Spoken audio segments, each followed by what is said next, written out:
Welcome back. You're watching Voices from the Valley. We're in conversation with John Chambers. John, let's talk about lessons in leadership. And Okay. I'm asking you this in the context of what we are seeing happen in the world today. It is uncertain. It's moving very fast. Technology is changing. The regulatory environment is hostile for most people at this point in time, or most sectors at this point in time. From your own experience of having dealt with challenges, of having dealt with transitions and change, what is the advice that you would give entrepreneurs today? Well, when you think about leadership, there are common characteristics that don't change over time. One is outlining a crisp vision of where you're going to go, and don't let the short terms get you out of sync. Focus on where you want to be. I used to say 3 to 5 years out. Today, I'll say 1 to 2 years out. And then you build a great team around you. And if you watch the government of India as an example, the team that Prime Minister Modi's built around him is really solid, and they're going to be continuity after this last election, which is really good.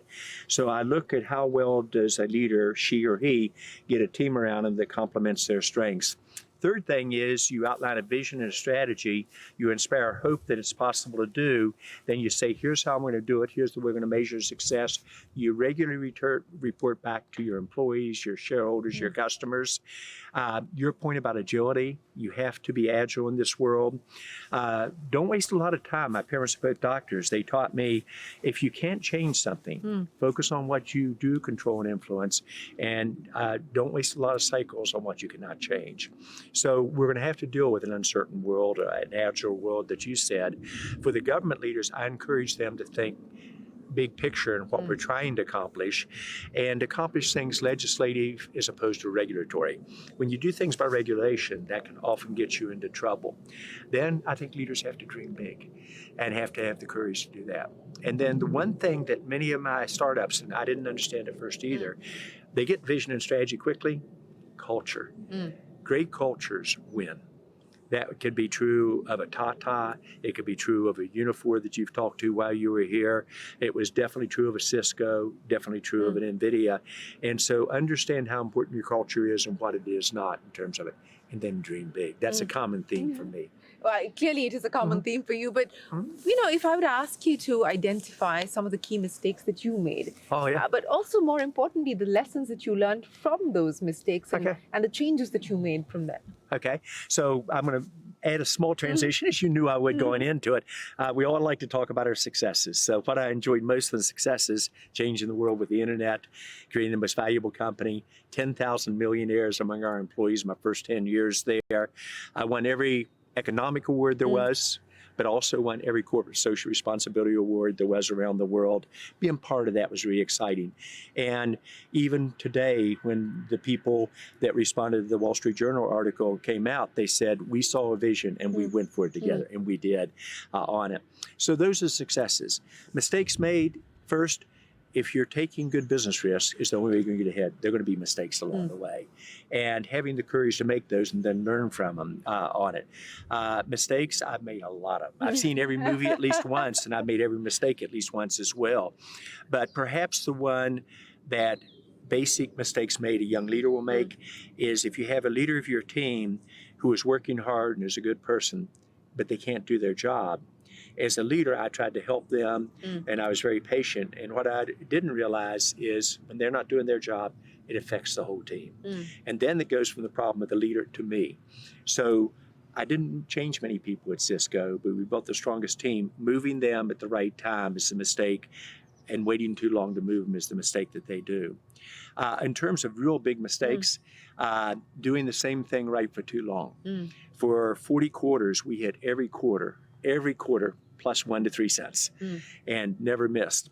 And my data was so good, I didn't have AI, but I could look at the data from the prior week, the prior month, the prior year, 10 years back, number of sales reps, every order in the world within 3 minutes, et cetera, and predicted it so rapidly. But in 2000, stock market was dropping. And the first week in December, my orders were up 70%. So I thought for the first quarter in 2021, it felt good. And I put out a very conservative forecast of growth around 40%. I'd never been that low. And I thought I was fine.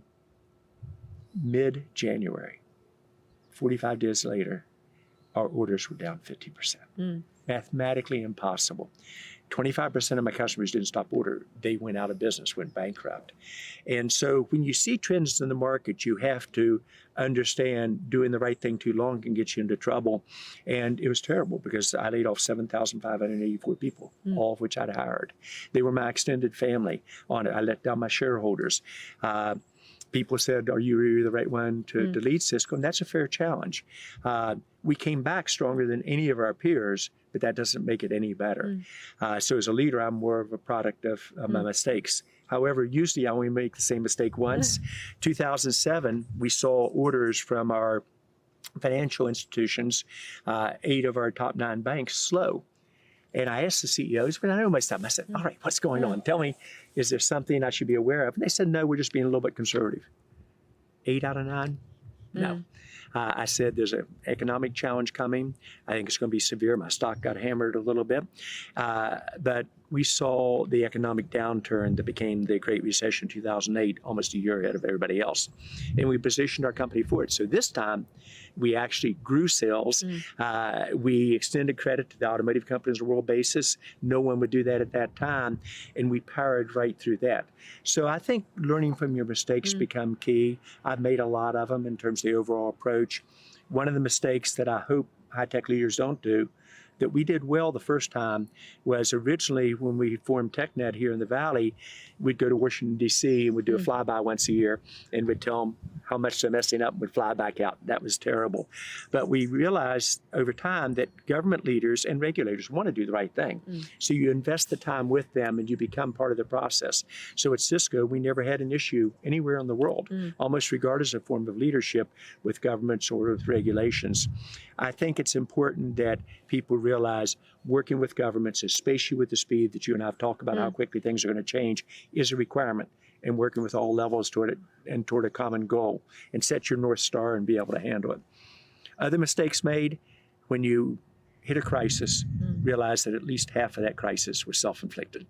So you correct that at the same time you do the crisis, outline here are the 5 things I'm going to do, here's the way you measure my success. You then provide that input back to your employees, shareholders, etc. And I view crisis as an opportunity, not as an issue that you made a big mistake on. If my startups don't make mistakes, they're never going to grow well.